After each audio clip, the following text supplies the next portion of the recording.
Hey, what's going on, everyone? Brian coming to you from the bench today. It is Sunday morning. Model Cars and Coffee, of course, hosted by Paul over at Left Coast Model Works. Appreciate you all putting this on and getting us all together. Haven't got much done on the bench. I got the Mustang into complete prime. Need to sand down the filler panel on the back. Trying to get my gaps right on the trunk, but I've been sanding that little filler panel back there, trying to get it smooth instead of it sticking out like a sore thumb. Got it pretty close on that side, but we'll give it one more sand and then put it back into prime and see where we go from there. The El Poncho is back in full primer.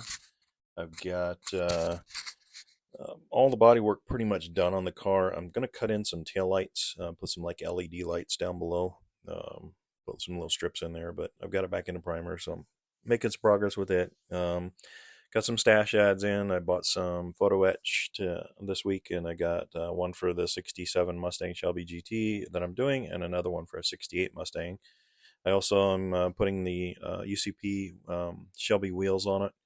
The Ford wheels that they have out, I'm putting those on. I've had them for a while, but it's time to put them on a car, so we're going to go with them on here. Also picked up another photo etch, put it together with the kit. I've been wanting to do a 68 El Camino, so got it together and bought that this week. What else did I bring in? Got another kit in, was supposed to be a 67 Impala, came from Hobby Lobby, and this person picked it and said, hey, I did this, thanks for shopping, and it was 67 Impala was what I ordered, and this is what showed up. And needless to say, that's not a 67 Impala, and I'm not into the comic cars at all. So we're either going to give that away or see if Hobby Lobby wants to take that back and give me the right kit. I also got in a set of files, needle files for sanding down from Hobby Lobby, and they were $6.99. So I wanted to give them a try. Get some coffee in while I'm doing this. These things, I wouldn't touch them with the model right now. I don't know if you can see the sheen off the top of the package. They've got a lot of oil on them trying to protect them when they ship them out. And there is a lot of oil on these things. It would be disastrous to put that on a model and try to clean it up. There's you can see the oil sheen is sitting there at the top, and they said completely disastrous. They're $6.99 at Hobby Lobby, and I think Harbor Freight has about the same set for like $3. And I was just trying to compare the two so you guys could see a side by side comparison, but they're $6.99 again. Here's the company that needle files. Again, without washing these with some alcohol, getting some of that oil off of there, I wouldn't touch a model with these if you paid me to. I also got in a 15 drawer, kind of like a scrapbooking organizer that I picked up just to keep my foil and my suede and some of my interior products in that I've been getting in to try. So it's just a way to keep it organized. It's 15 drawers. There's my foil up top. Just nice little area to keep it organized. And I've got another one over on the other side of the bench that I have the black and the white. And you can see I've got some glasses down there below. The glue that's my go-to glue there is the Bob Smith Industries MaxiCure. You'll always see that on my bench. It has the Model Hut logo on it because I bought into Bob Smith. You'd have to buy $1,000 worth of their products, and they will put your logo on their bottles. So that's how you get a logo with your on their bottles, on the Bob Smith Industry glue. It's not your own glue, it just has your logo on it because you bought $1,000 worth of glue from them. Chrome. I've been getting a lot of questions on Chrome. So Alclad has been the go-to for years. I have to say, after trying this Revell spray chrome, I probably won't be going back to Alclad anytime soon. Reason being, the 58 Buick that I did not prep the bumpers. I only sanded them. I did not put a gloss coat down like you do on anything else. I did not do anything to them other than spray it out of the rattle can and let it dry. I let it dry for 5 days, and I was able to touch it. It doesn't have my fingerprints in it. It wasn't something that was coming off on my hands. You know, it was a nice, clean chrome, and I'm very impressed with this. They're spendy, but they are well worth the dollar spent. In my opinion, probably one of the better chrome products that we have on the market. And props to Revell for getting this out to us. I know that they worked on it for quite some time. I was, like I said, super impressed with it.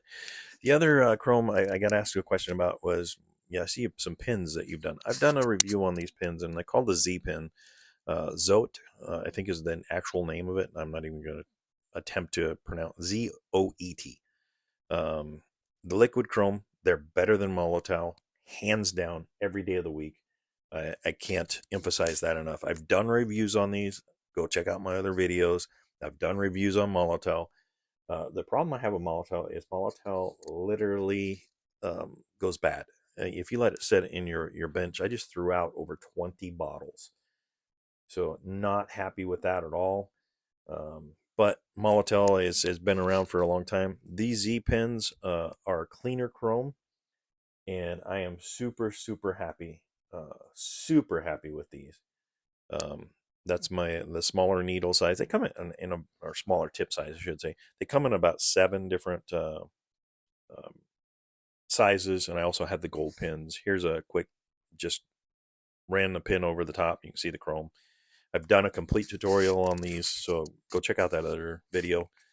They're a great pin. They're cheaper than Molotov, and you will be very impressed with the results.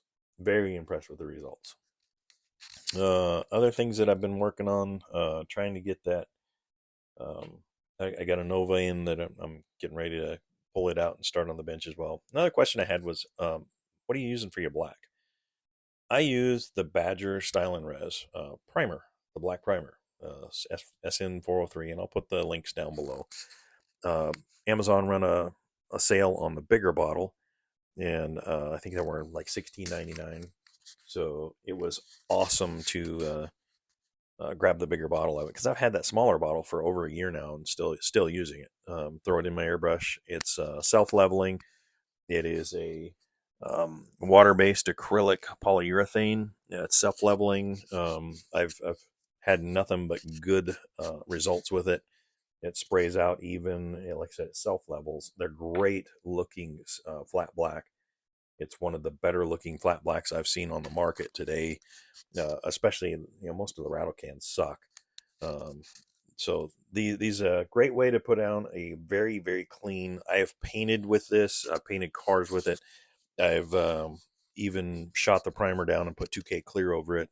This blue, they have several different colors, but this blue I shot down on a little 72 Dotson wagon, and I put 2K clear over it because I just love the color of it. There is like 7 or 9 different colors of this Style and Res primer, and you can get them all in a kit. Awesome. And again, I'll show a quick video at the end of this video showing you that 72 Dotson, so you can see it's a 3D resin printed from Coach Builders. Has the files on those, and I printed it off on my 3D printer, and then I shot it with that primer, and it turned out awesome. I've got quite a few things going on the bench, but slowly but surely making progress on this little Mustang. Trying to get that El Poncho done. The tool that I gave away, I did a giveaway on these. I have to say, Steve, you impressed me, man. You sent me some cards.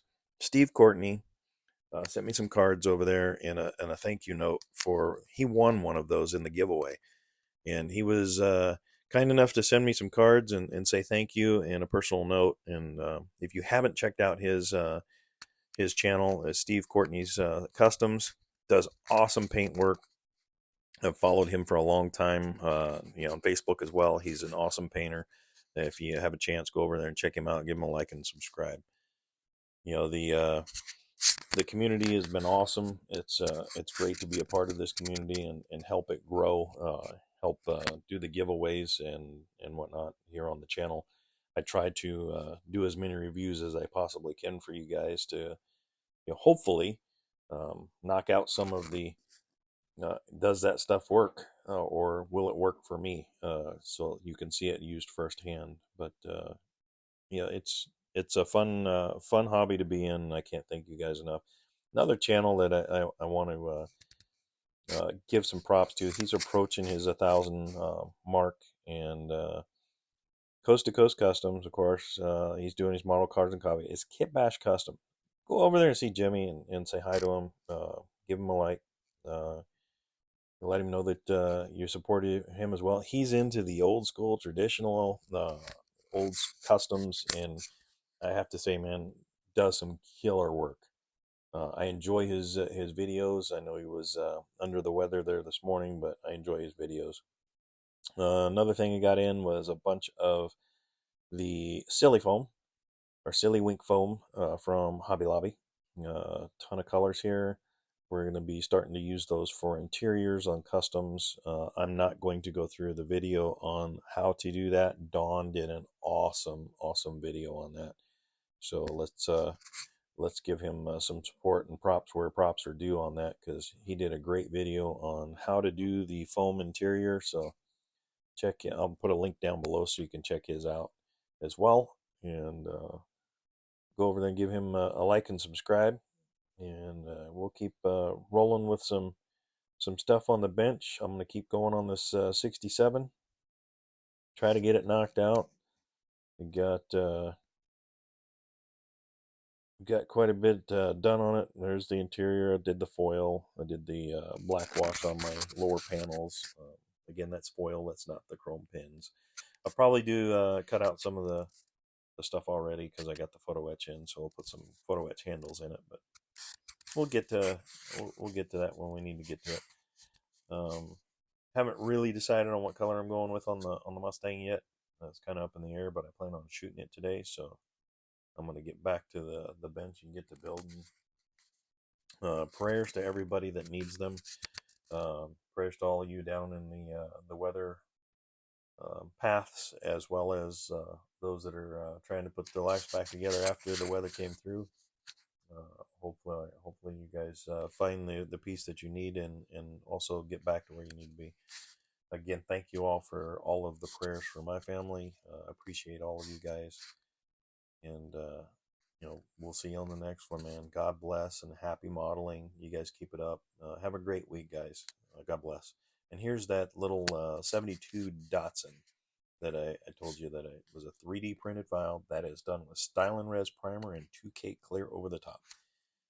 That is a complete resin printed kit. It's from Coachworks, or Coach Builder USA, is what the name of it is. And Andre is a great file developer. Those are resin built up taillights. I used different colored resin in them, built them up, and then dried them, cured them. I was able to do flat glass in this, so I just cut out some styrene, clear styrene that I had, made it kind of nice, where I didn't have to do the forming. I do have a vacuum forming machine, but again, the 3D resin printer is a game changer for all of us in this community. And if you don't have one, probably look at getting one, because it's a way to save you a lot of money rather than paying somebody else to print your stuff. And of course, we end the show with Bougie in his chair now. He's got a chair in the model room. Thanks for watching, guys. God bless. Happy modeling.